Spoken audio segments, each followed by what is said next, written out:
In the stillness of the desert, where the wind carries only the whisper of eternity, a story was born. The story of a young soldier, Mena, a man of Egypt, a warrior of Rome, a soul destined for God. He was not crowned with gold nor seated upon a throne. His crown was faith, his throne the desert sands. For when the empire demanded his worship of stone idols, Mena refused, and in his refusal he found martyrdom. They slew him, but they could not silence him. For in death, Mena became Ava Mena, Saint Mena, the friend of Christ, the beloved of Egypt. The land of the Nile received his body, and from the sands a fragrance of holiness rose. The faithful came. They came with tears. They came with prayers.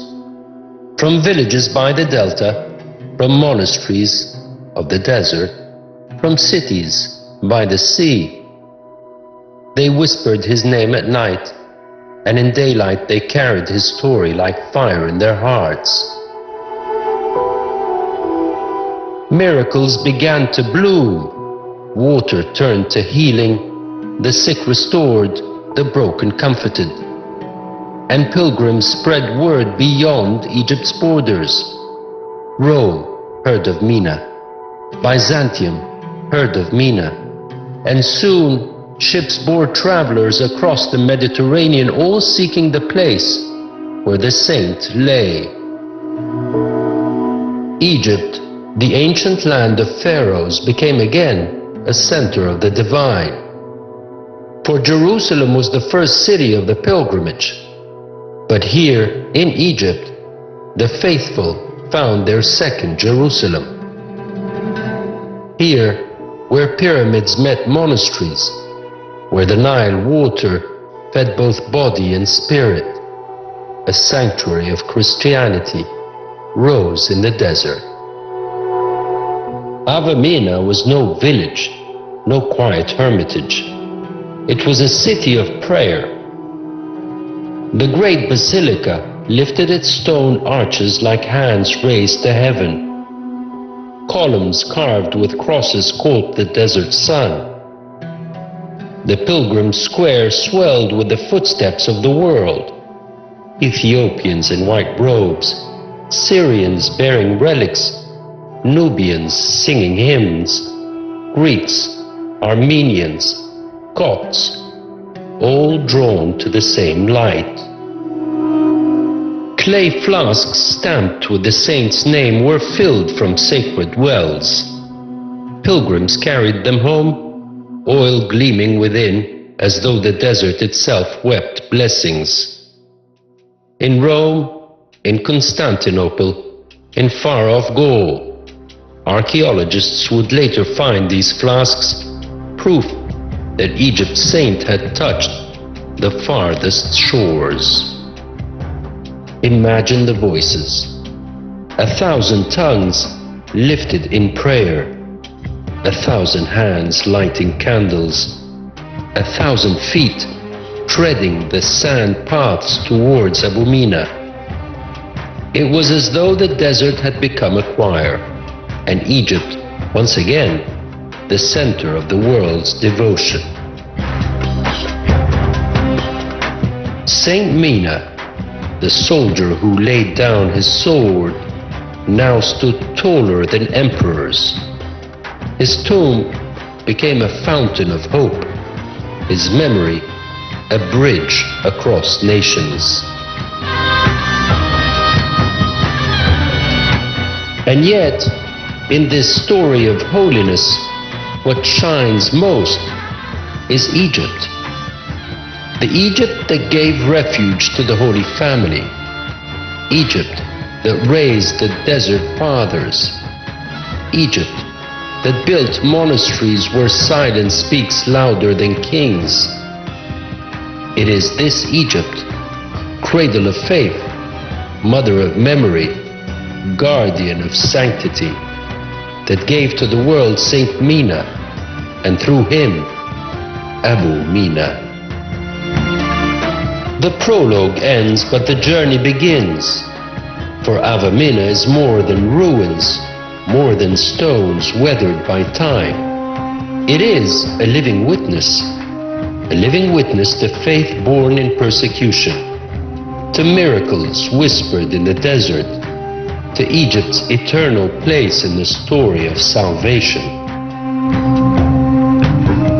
The pilgrim who sets foot here does not only walk upon sand, they walk upon centuries of prayer. They breathe the incense of ages. They enter a city where heaven once touched earth.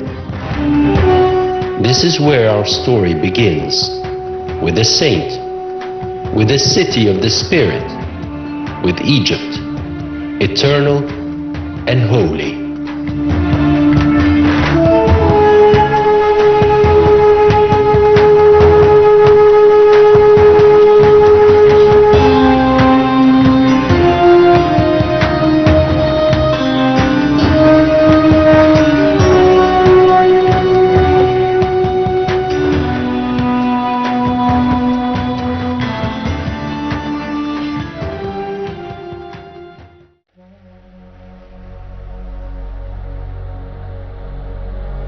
The desert did not keep Ava Mena hidden. It called on the faithful across the seas, and they answered. From Rome, from Antioch, from Constantinople, pilgrims set sail. The waves of the Mediterranean carried their prayers, their vessels heavy not with gold, but with longing. Longing for healing, longing for blessing, longing for the saint of Egypt. As dawn broke upon the desert horizon, they arrived at the gates of Abu Mena. What rose before them was no mere settlement of sand, but a city of God. The basilica towered, arches catching the sun, its columns etched with the signs of the cross. The air rang with hymns in many tongues, a chorus of nations bound by one faith. Pilgrims pressed into the great square, the Agora of the Holy, where strangers became brothers and all knelt before the same altar. They carried small clay flasks marked with the figure of Saint Mena between two camels. Into them they poured the sacred oil, oil that had touched the shrine, oil believed to carry miracles. They would bring it back to their homes, an anointing of Egypt's blessing, a seal of the saints' intercession. Archaeologists centuries later would unearth these same flasks in distant lands, in Germany, in France, in the ruins of Byzantine towns, silent witnesses that Ava Mena had once been a lighthouse of faith to the entire world. Ava Mena was alive with wonder. The sick arrived on crutches, the blind guided by hand, the weary carried on stretchers, and many left walking, seeing, and many left renewed. For here the tomb of the saint was not silence, but song. Here the desert itself seemed to breathe healing. Here faith and earth met in harmony. Ava Mena was more than a place. It was a rhythm, a heartbeat. The footsteps of pilgrims were its pulse. The hymns of monks were its breath. The stones themselves seemed to glow with the memory of countless prayers pressed into them. This was Egypt, not only as cradle of kings, but as cradle of saints, a land that had once raised pyramids to the sky, now raised basilicas to heaven, a land that once preserved the mummies of the pharaohs, now preserves the relics of martyrs. In the chronicles of Christian history, Mena was written as the second great pilgrimage city after Jerusalem. But in the hearts of those who walked its sand, it was a first home of faith, a first touch of eternity, a first taste of heaven upon earth. But Mena remained a witness to Egypt's eternal truth, that here, on this land, faith has always found refuge.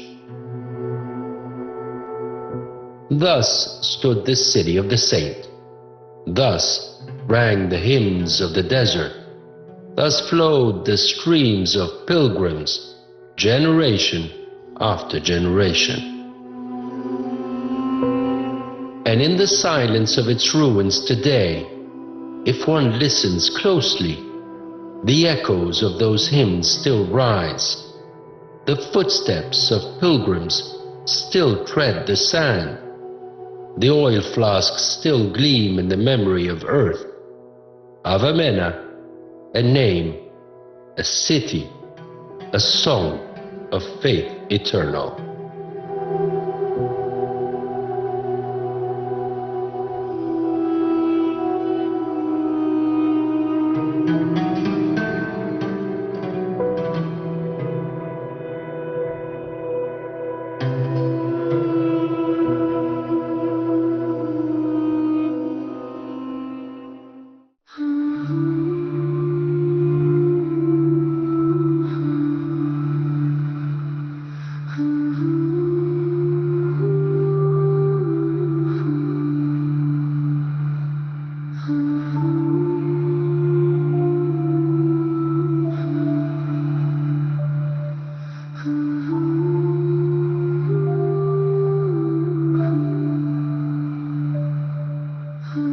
The desert does not forget, but the desert can suffer. For centuries, Mena lay beneath the gaze of silence. The pilgrims were gone, the torches extinguished, the hymns no longer rising into the night. Only the wind remained, a patient custodian sweeping over broken columns, gathering sand around toppled arches, rocking the flasks of clay buried beneath the earth. But silence was not the greatest threat. From beneath the ground, waters began to rise. Not the waters of life, but waters of burden, seeping, swelling, creeping into the cracks of sanctity. What the desert once preserved, the earth now sought to swallow. Foundations softened, walls tilted.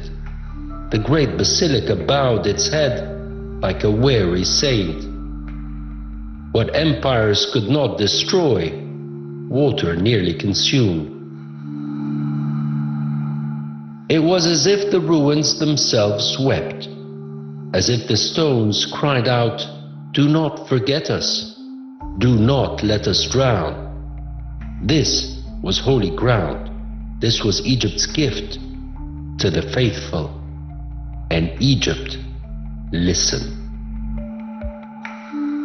Scholars came, scientists came, monks and priests prayed alongside them. Together they fought an invisible enemy, the rising tide that threatened to erase a millennium of faith.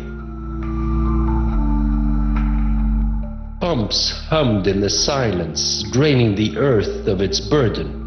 Pipes were laid like veins of salvation. Each drop of water pulled away was a breath restored to the ancient city.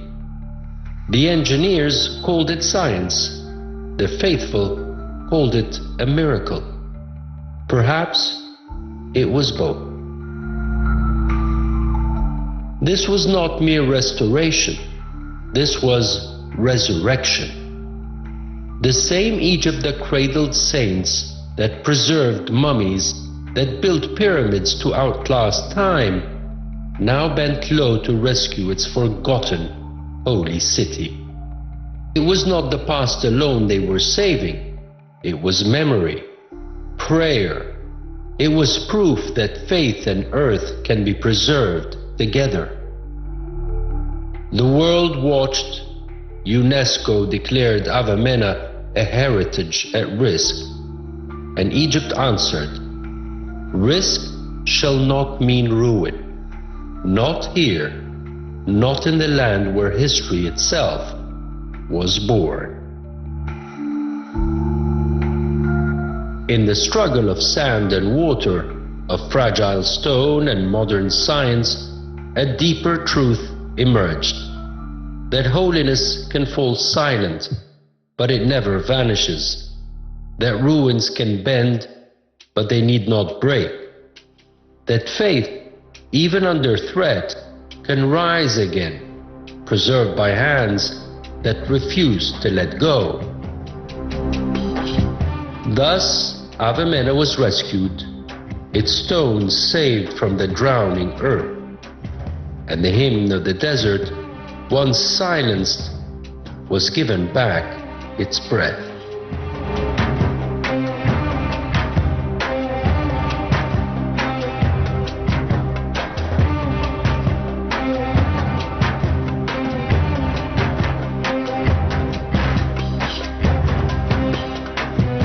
The desert is never silent. It speaks in whispers. It speaks in echoes. At Abu Mena, those echoes rise again. The earth remembers the hymns. The stones remember the touch of pilgrims' hands. The air remembers the incense that once ascended to heaven. And though centuries have passed, the site still breathes, fragile but eternal.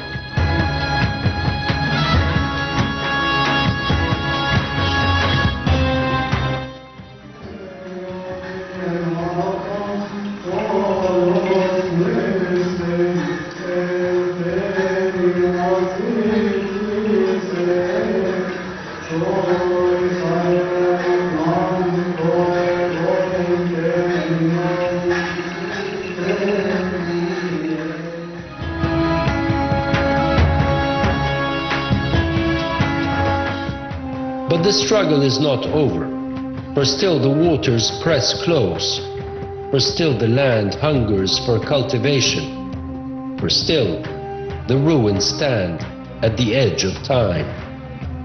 Here, man must choose to sow crops or to preserve stones, to bend the earth or to let the earth keep its sanctity.